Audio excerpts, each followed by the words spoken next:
Hello and welcome to Wait, It Gets Better, the improvisational storytelling podcast, where spooky is spooky all the time. It's almost Halloween, that's why I said that. Thank you so much for joining us, everyone. I am, of course, Levi. I'm Reed. And I'm Seth. And we're here to tell you a spooky story. Maybe, I don't know. Could be. Last week, we pulled the story elements for today. Levi had Pantheon. Pantheon is just gods or a type of god or how the gods interact. Reed has beginning scene, which is pretty self-explanatory. And Seth has history, which is also pretty self-explanatory. Our lore, our background. I feel like history or beginning scene needs to go before Pantheon, personally. Yeah, I'm good with going first. Or if you feel like you're, if Seth, you think you won't need to go first, that's fine. I just might have to be a little nimble with my beginning scene. Well, then, why don't you do your beginning scene, and then I'll do the history. Don't forget to make it spooky. I don't know why I continue on with this theme. Okay, so there's a field of pumpkins. Yeah, there's a beginning scene, and it's real spooky. It's in a conference, conference room. The DMV. Yeah, it's pretty. It looks like pretty spendy furniture. Okay. It's the conference room of the headquarters of To Infinity and Beyond Corporation, and the board members have assembled, and they've got a lot of information to process, and they're preparing for the press conference that's going to be held the following day. And this has been a long-awaited press conference. Okay. And what they've just been getting reports from the different experts that have been working on this project. And basically what's happening, there's 4 satellites in high orbit over Mars and monitoring what the press has been calling the terraforming project. And these satellites, they've been transmitting data for over 2 weeks now. 2 weeks ago, the ice covering both the poles were instantly vaporized by 3 on each side, 6 simultaneous massive nuclear detonations. But besides adding huge amounts of water vapor and O2 to the atmosphere, there was a great deal of O3, and this was came about by the specific makeup of the fusion devices and it seems to successfully establish the beginnings of an ozone layer. Right. And which is real important because everybody knows the ozone layer protects us from the harsher effects of the sun's radiation, right? Right. And but the one of the things now is only 2 weeks in, right? But the massive cloud cover. I mean, well, you vaporize just about virtually all the available surface water on the planet, and it's they've got sensors on the surface that are showing serious temperature increases, which is what they were hoping for, right? Right. And the hope, that they could develop an equatorial kind of temperate zone that could be established appears to be possible. And this was they were getting a lot of flack in, this is pipe dreams and this is a waste and it's just a gigantic gamble. And in this room at this board meeting, they're saying they're kind of breathing kind of a sigh of collective relief because okay, this is a big gamble and appears to be paying off. Right. And they've got one of the reports was from the Mayflower project, a big gigantic spacecraft they've been assembling in Earth orbit for the purpose of, bringing settlers, bringing pioneers. And yet they've got a huge credibility problem because people have been speculating about this and people have been laughing about it and making it jokes about it. You could imagine I don't know if this is far enough in the future that there is no Saturday Night Live, but if there were, you just picture, if it was more close to our time, Elon Musk's folly, I'm not saying this was an Elon Musk adventure, but it's definitely an adventure, and it's kind of like down and dirty. The beginning scene is the big reveal of this project that's been undertaken for a long time.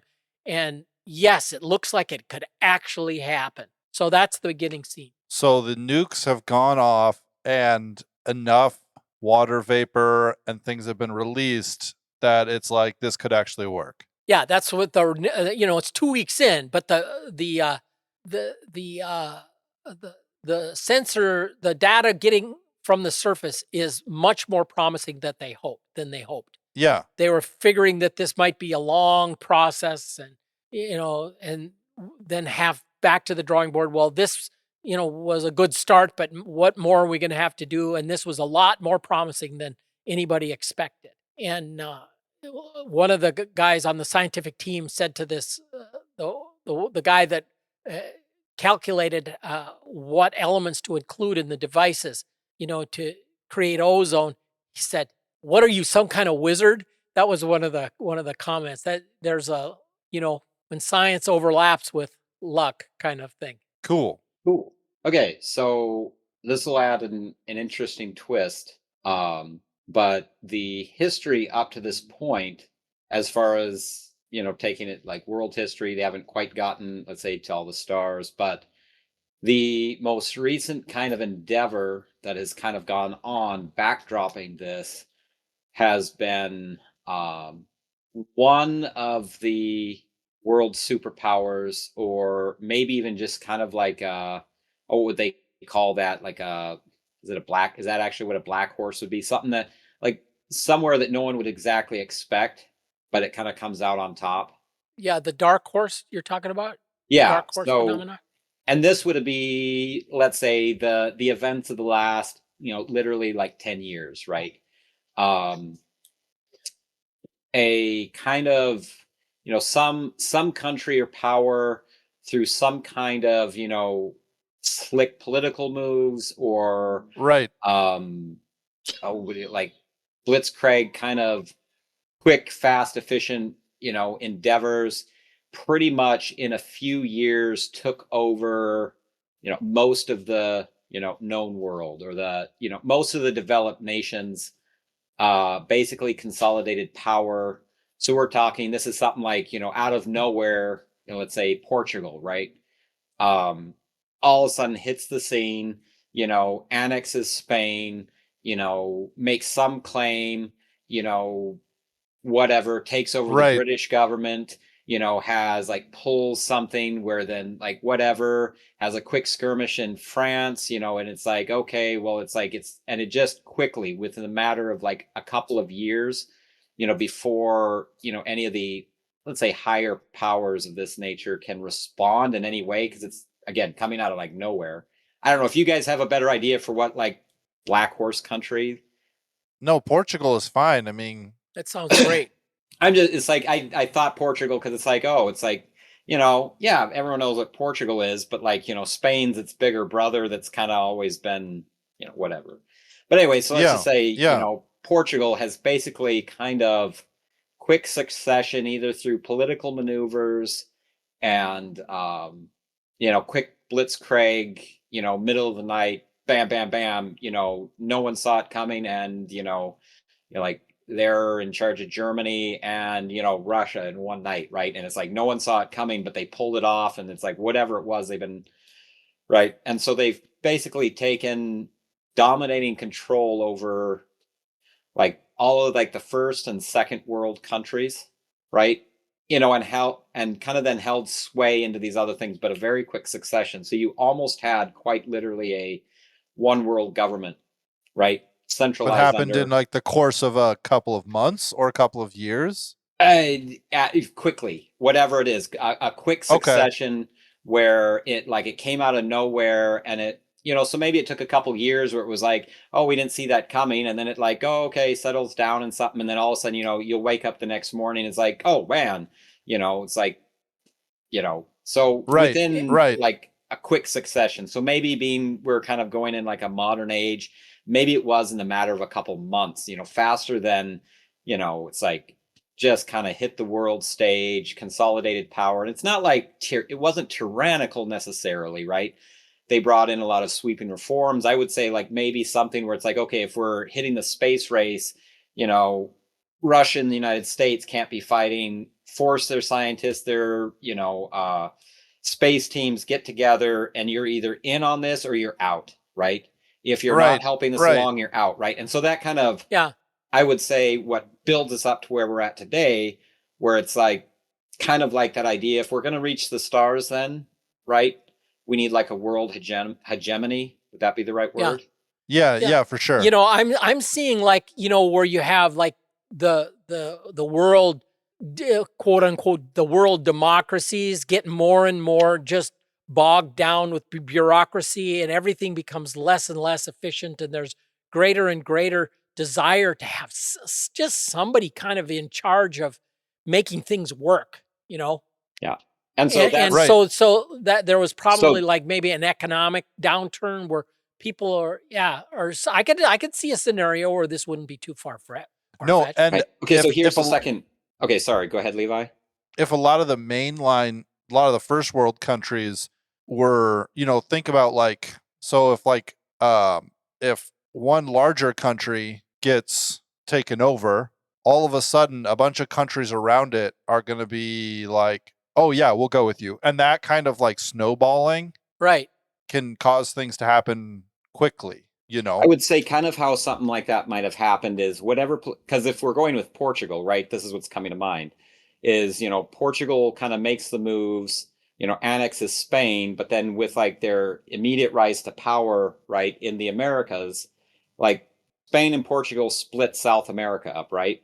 And so basically then with like the prosperity and what they're bringing very quickly, the old country kind of with their troubles kind of goes, oh, wow, this is, and so they kind of hop back onto, underneath it, re-annex underneath of, Portugal, right? So maybe right off the bat, maybe that's how it kind of kicked off it was like, what, Brazil annexes and Portugal is like an empire again. And you're like, whoa, what, where did this come from? And then next thing you know, they, something happens, there's a political maneuver and, there's an election where then the president of Portugal is now like the presiding hierarch of Spain as well, which then brings along, most of then the rest of South America, Central America, and then, kind of whatever then takes almost a good portion of the old Spanish Empire in the Americas. And then when they take over the then like the next, month, and all of a sudden it's like, well, they're trying to,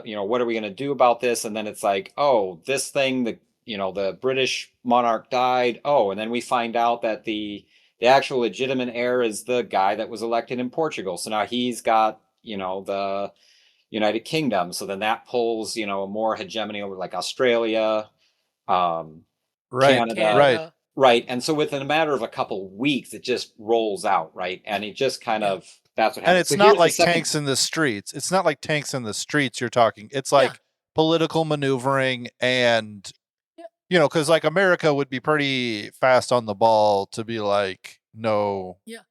I'm picturing like some giant multinational corporation, let's call it Skynet, that their main focus is tech.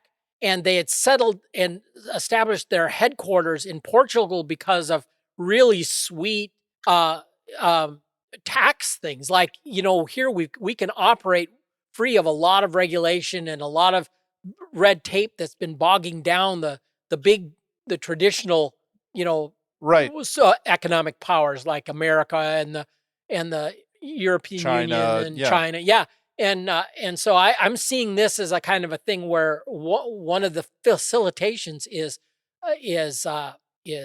breakthroughs that really make access to tech as it's becoming much more accessible to greater number of people, and they just happen. This guy happens to be right on the edge of what's really happening. Right. And I don't know what the nature of the the corporation that I call, what did I call it? To infinity and beyond. Yeah. I just, that was a joke. Was that from what, Toy Story? Toy Story. Yeah. Buzz Lightyear. But anyway, I could see this. This is kind of a cool scenario. I kind of like it. All right, there's Seth, let's hear the second part. There's a second half to it. This is the second half to it, though. This leader that by storm in a couple months kind of took over all this stuff, and now for, let's say, 5-10 years, right, in this kind of successive, man hits this golden age, everything. It's like, okay, no more, messing around with cancer, no more messing around with this fraud stuff. You're either, in it or out, right? You're getting it along, or it's, or it's out, and if you're right, and so it pushes along, and so the world is kind of Right, then right. seeing that boom. However, what happens is unexpectedly that guy dies, right? And he doesn't exactly have any. Well, okay, I'm going to give him that he does have an heir, right? But then with his death, kind of brings now there's kind of this rise of not complete instability because everything's in place and working, but almost like this, okay, there's like one faction that's like, okay, here's the heir or the person that's like going to take over. It would be best to leave the system and what we had rolling and roll it onto this, but you have some resentment from, let's say a lot of either Christian base that see this one world government as like the end of days. And so there's a lot Right, of, right. kind of push to kind of re-solidify power either back into, some people are like back to old independence. Some people are, some like new kind of categorization of the world where they're different, where certain governors or overseers were like, oh, well, I'm going to consolidate, China, India, and, the Middle East, because that's kind of what I'm kind of overseeing here. I'm going to solidify power and have my own, kind of new state. So kind of reshaping where borders of things are is kind of moving that way, along with then kind of the current regime trying to pull sway to keep this all together as you're kind of having these kind of break-offs. Nothing has quite happened yet, but like these different groups as they're kind of trying to figure out what's going Right, to happen. It's right. on like the edge of a knife to either split back into, some of the old countries or completely redrawn borders and different things. My inspiration for this was like Alexander the Great, right? Oh, right. Yeah, Takes absolutely. everything over really quickly, dies suddenly, and now he's got like basically the world empire. And then it's like, who's his heir? Do we keep this empire? And then it kind of ended up splitting into 4 different parts. But kind of with this, I'll leave it at the edge of the knife. So nothing is solidified yet, but there's definitely political pull in a lot of different directions that, people are kind of now, okay, we've done this, but now like, should we, kind of do something else, solidify our own power, keep propping up this system? He made it work, but is the next guy going to make it work in the same efficient manner? And so that's kind of the background political thing going on, as the historical backdrop for what happened and where it's kind of sitting right now. That's Gotcha. the history. Gotcha. I like it because it can go literally any way. People could be, I imagine that because this new sort of emerging government that was emerging, I imagine the people who live under it aren't really keen to, I think about Alexander the Great and they were sitting around him as he was dying and they said, who's your heir or who will take over your kingdom? And he said the strongest. And then he had like what, 5 generals, or it was more than 5 maybe. I thought Yeah, it was but 4 they ended up before they splitting came into out, like but 4 major factions. Yeah, and they just fought and fought and fought and fought and fought Yeah. until they lost a lot of what Alexander had sort of acquired, but they retained some of it. So that's good. But so this can go literally any way. So this is really interesting. Considering that it's a really technical and kind of a modern day story, my pantheon is kind of interesting. So my pantheon it's a group of beings. And they were created at the beginning of the universe, right? So, and they basically hold together. You could consider them like the orchestra of the universe, of known reality, right? So they are all together, kind of playing music together, kind of if you imagine each one of them as kind of a switchboard operator, right? Or as a network switch, or as a traffic cop, doing the stop and the go, or more importantly, as like the grid, right? They supply everything to all places and all things. So they aren't what you would consider like necessarily conscious.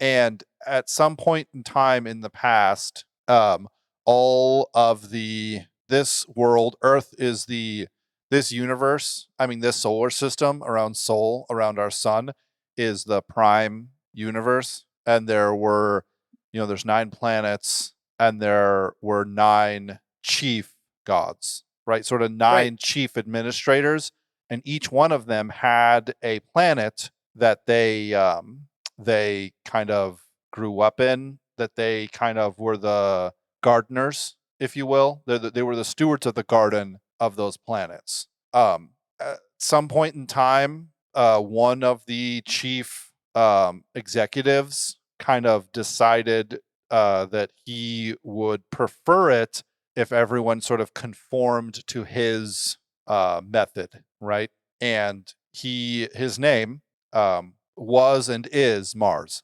And after the Great War, which wiped out all of the life, or maybe not, but all of the life on Mars, the Mars that we know, Mars was basically given the supreme task, because he can't be killed because he's like a force of nature. So he was basically given the supreme task of sort of moving all of the planets around, because that's one of the things that he assailed, chiefly the administrator of the movement. And so he was kind of punished, but his punishment was to basically bear, kind of like Hercules took over the job from Atlas of holding up the world, right, for a brief period of time. Yeah. He was kind of forced into this place.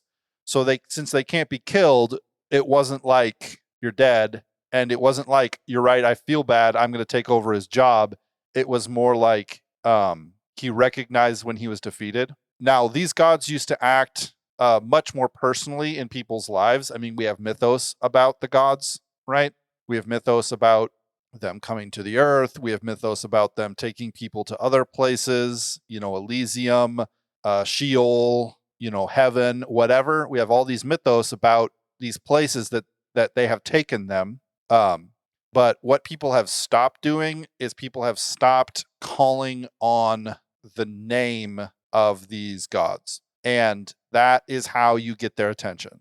So with the introduction of science and technology, the true-hearted faith of calling on the name of the god has kind of diminished, and therefore they don't intercede. And most of them just sit there sort of sustaining, keeping the world together, their consciousness mostly lost. However, with activity now happening on Mars, there's some opportunity for them to find something, or for, the rules are different on every planet, all the dwarves that lived on Venus all moved to Earth after the Great War. All the elves that lived on Jupiter all moved to Earth. The mermaids that swam in the methane seas on Titan moved. Everyone moved to Earth because Earth was kind of the place of the last. Everything else has been kind of made a barren wasteland. But now humans have moved into Mars's territory, onto Mars. And even the power of even the vial that Samwise Gamgee had that contained the light of Iluvatar, right, did not have any power in the Crack of Doom. I'm talking about Lord of the Rings here. And in the same way, the power of Mars, the god, is much more powerful on Mars. And so these people are going to kind of, who knows what they're going to encounter, who knows what's going to happen to them once they get to that place, So anyways, that's the Pantheon. It's a bit in contrast to like the story setting of kind of like a modern world and like a political thing, but I had Pantheon, so. Yeah. That's kind of like when I talked about the guys in the boardroom. Yeah. They're a bunch of scientists. This is obviously a science-focused project, right? And the guy that was in charge of trying to establish an ozone layer, was getting a lot of like, this is like, what are you, are you counting on wizardry here? And right. yeah, right. and like I can see like Mars saying, hey, well, this is interesting. let's see, what could I do here? You know, Right. and there might throw a monkey wrench in some of the quote unquote scientific theory. Right. Or I think about like, when you do a heavy labor thing for a long time, it's always hardest at the beginning, right? And as you do it, Mars has slowly been able to section off more and more. Like he's gotten used to it. He's grown the muscles up now. And now it's taken this long. And now he's able to kind of spare some thought towards. I think Mars's big downfall, I think the reason why he went astray is because he was not content with the job that he was given, right? Okay. Yeah. So that was Sauron's, speaking of Lord of the Rings, that was Sauron's great folly, is that Sauron wished to order, I think it says in the Silmarillion, he wished to order everything according to himself. Right. No. That was Morgoth. Sauron wanted to have everything plain and laid out, right? He wanted efficiency. And so it's like, that doesn't necessarily make you bad for wanting efficiency. The question is, how do you go about accomplishing it? Do you go about accomplishing it? And, the question of good and evil is a difficult thing when you're talking about like the grand scope of beings that kind of control the movement of planets, Yeah. But he's certainly anti-life on Earth. And so in that way, we could call him evil. Yeah. What do you think, Seth? This is pretty cool. I know when you first brought it up, and you mentioned like like they're playing music together.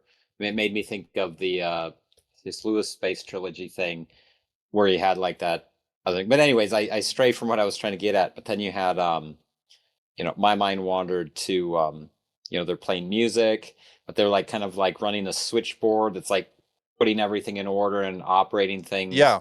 And so I could almost imagine like, in this case, it's like, Mars comes up to Jupiter. It's like, hey, I've been, thinking about this new beat. Like they're making like, I don't know, music up there. It's like, let me know what you think. And, so he starts, cosmically making, some kind of, cosmic techno music, and everyone on Earth is like, Right. oh, geez, Right. what are all these hurricanes for?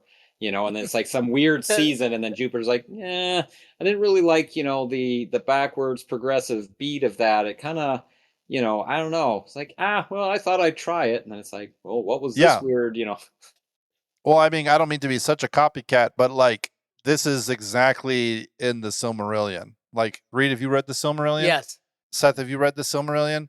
This is exactly how it was with Morgoth. Like there was music and they all made music together. And then Morgoth started to make his own music that clashed with their music. And he turned some of them aside and he wished to order everything according to himself. And that was his kind of great folly. My thing with the orchestra was just to say like they're all supposed to work together to sort of keep the world, everything moving. And he wishes to not. The music of the sphere. That's an expression. I don't even know where it's from, but that's what I was thinking. You said that. Absolutely. Yeah. Well, we have a story that could go just about anywhere. I like it. Yeah, I'm excited for next week when we get a little bit more. Like this is a really good world building episode. A lot of times we do some decent world building and then we have to kind of make up, but like a beginning scene, a history, and a pantheon, I don't know that you can really ask for a better world building set than that. I do think that the chief engineering officer of To infinity and beyond. yeah, his name needs to be like Buzz Yeah. Star Saga. Yeah, something. Yeah, Yeah. not Lightyear, but Yeah. A guy with a buzz cut. Yeah, exactly. Yeah, he started out in life as a Marine or something. Exactly. Yeah. Lead All forward, get out of the way. Yeah. All right, should we draw for next week? What do you guys think? Is it time? Yeah, I think it's good. All right. Seth, you want to give me a number between 1 and 13? 12. All right. Reed, I think you've gotten this recently. Yeah, I'll take this one. Reoccurring character. That's for you? Yep. Read number between 1 and 12. 1. 1. All right. Seth, you have hero. And I'm going to choose 6. Reed, you have wise old woman. Great. All right, ladies and gentlemen, we will be back next week with, should we call this one Music of the Spheres, Reed? Yeah, that sounds good. All right, Music of the Spheres. We'll be back with episode 2. We will see you guys next week. Bye. Oh, if you want to hear us, if you want to talk to us, if you want to get in contact with us at all, send us a message at waititgetsbettercast@gmail.com or message us on Twitter at @getsbettercast. We are happy to answer your questions, talk to you, make light conversation, or sometimes maybe even shout you out on the episode. Until next time, talk to you guys later. Bye.